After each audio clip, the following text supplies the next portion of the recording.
let's do a bat inspired Halloween makeup look. First we need to get our base on. All done. Now let's get into the bat makeup.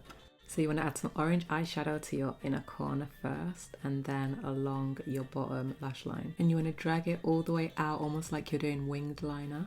Then take a fluffy brush to blend it all out so there's no harsh lines. Now I'm going to take some of that orange eyeshadow on an even fluffier brush and apply it where I would apply blusher, joining it to my lower lash line, just like that.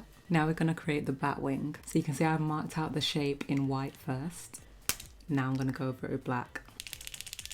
So I'm just going to start tracing out the line. I'm going to go from the top here, and it's kind of like little M shapes all joined up. Once you've got your shape, you want to just fill it all in. Don't forget to do the inner corner liner as well. I drew a few little bats on my cheeks there. So now I'm just filling in the little bats that I've drawn on my face. Time for lashes. Okay, let's get that lash on. Secure the lash. Add in a few black dots. Okay, who's ready to see the end result? This is the end result. What do you think? What is your favourite thing about the look? Mine is definitely the eyeliner. If you like this look, give this video a thumbs up and subscribe to my channel and let me know in the comments what you think. Thanks for watching.